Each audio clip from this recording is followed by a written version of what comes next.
के तपाईँ कल्पना गर्न सक्नुहुन्छ एउटा यस्तो हत्यारा जसले एउटा पुरै परिवारका 6 जनाको हत्या गर्छ, तर अचम्मको कुरा हत्या गरेपछि ऊ भाग्दैन। ऊ 3 दिनसम्म त्यही घरमा तिनै लासहरूसँगै बस्छ, खाना पकाएर खान्छ र लासहरूकै छेउमा आगो तापेर बस्छ। यो कुनै फिल्मको कहानी होइन साथीहरू, यो इतिहासकै सबैभन्दा डरलाग्दो र नसुल्झिएको रहस्य हिन्टर काइफेकको वास्तविक घटना हो। साथीहरू, वेलकम टु माई च्यानल। आज म तपाईहरुलाई जर्मनी लैजाँदैछु। यो कहानी हो सन् 1922 को म्युनिक जर्मनीबाट करिब 70 किलोमिटर टाढा एउटा सानो र सुनसान गाउँ थियो जसको नाम हो हिन्टर काइफेक। गाउँको एक कुनामा एउटा फार्म हाउस थियो। त्यहाँ ग्रुबर परिवार बस्थ्यो। घरको मुख्य मान्छे 63 वर्षका एन्ड्रियस ग्रुबर थिए, जो एकदमै कडा र रिसाहा स्वभावका थिए।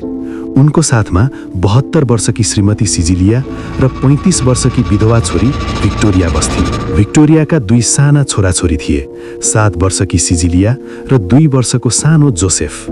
गाउँका मानिसहरू यो परिवारसँग खासै बोल्दैनथे, किनकि बुबा एन्ड्रियस र छोरी भिक्टोरियाको सम्बन्धलाई लिएर गाउँमा नराम्रो हल्ला थियो। यो परिवार समाजबाट एकदमै अलग बस्थ्यो र सायद यही एक्लोपन नै उनीहरूको मृत्युको कारण बन्यो। यो भयानक घटना हुनुभन्दा केही हप्ता अगाडि घरमा अनौठो र डरलाग्दो कुराहरू हुन थालेको थियो। सबैभन्दा पहिले त्यो घरमा लामो समयदेखि काम गर्ने कामदारले अचानक काम छोडिदिए। उसले भनी, त्यो घरमा पक्का भूत छ। मलाई रातभरि माथिल्लो कमराबाट कोही हिँडेको आवाज आउँछ। मलाई सधैँ लाग्छ कि कोही मलाई हेरिरहेको छ। त्यसको केही दिनपछि एन्ड्रियसले हिउँमा एउटा अनौठो दृश्य देखे। उनले घरको पछाडि हिउँमा मान्छेको ताजा पाइलाहरू देखे। त्यो पाइला जंगलबाट निस्केर सिधै उनको घरतिर आएको थियो। तर डरलाग्दो कुरा के थियो भने फर्केर जाने पाइलाको निशान कतै थिएन। यसको मतलब प्रष्ट थियो, कोही मान्छे जंगलबाट आयो, घरभित्र पस्यो र घरभित्रै कतै लुकेर बसिरहेको थियो। घरको साँचोहरू हराउन थाल्यो। रातभरि छानामाथिबाट आवाजहरू आउन थाल्यो।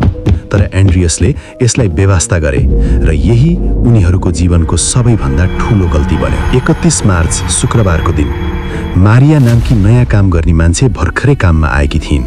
बिचारी मारिया, त्यो उसको कामको पहिलो दिन थियो र जीवनको अन्तिम दिन पनि बन्यो। बिस्तारै साँझ पर्न थाल्यो र अनि हत्याराले एकदमै चलाखीपूर्ण तरिकाले परिवारका सदस्यहरूलाई एक-एक गर्दै गोठतिर बोलायो।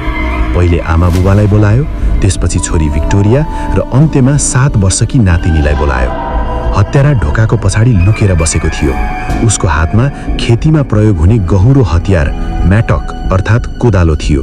जसै उनीहरू भित्र आए, हत्याराले पालै पालो सबैको टाउकोमा प्रहार गरेर मारिदियो र 4 जनाको लासलाई परालले छोपिदियो। साथीहरू, सबैभन्दा मुटु काप्ने कुरा त त्यो बिचारी 7 वर्षकी सानी नातिनीको थियो।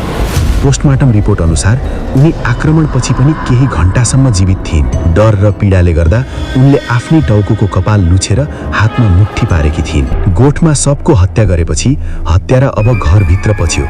उसले आमाको बिस्तारामा सुतिरहेको 2 वर्षको मासुम बच्चा जोसेफ र नयाँ काम गर्ने मारियालाई पनि उनीहरूकै कोठामा गएर मारिदियो। साथीहरू, यहाँसम्म त एउटा हत्याको कहानी भयो, तर यहाँबाट कहानी झन रहस्यमय र डरलाग्दो हुन्छ। हत्याराले 6 जनालाई मारेपछि के गर्यो होला थाहा छ?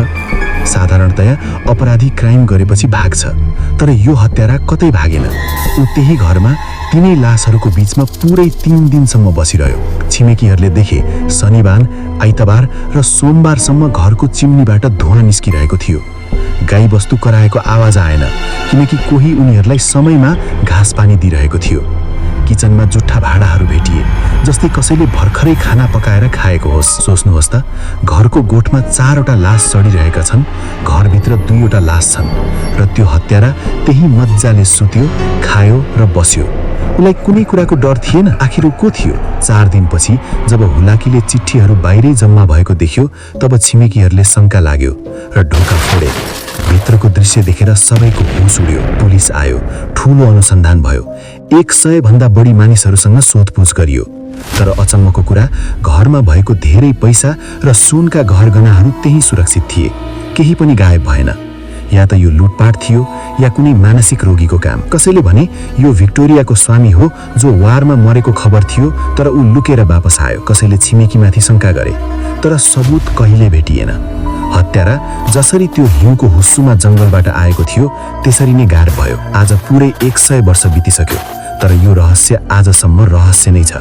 केही सालपछि गाउँलेहरू मिलेर त्यो घर भत्काए र त्यस ठाउँमा उनी सबै 6 जनाको नाम गरी एउटा सानो स्मारक बनाइदिए। तपाईलाई के लाग्छ, लासहरूसँग 3 दिनसम्म बस्ने त्यो हत्यारा को थियो होला? कमेन्टमा लेख्नुहोला। साथीहरू, यस्तै सत्य घटनामा आधारित र रहस्यमय कहानीहरू म अझै लिएर आउनेछु। भिडियो मन पर्यो भने लाइक र सब्स्क्राइब गर्न नबिर्सनुहोला। Thank you. See you in the next video.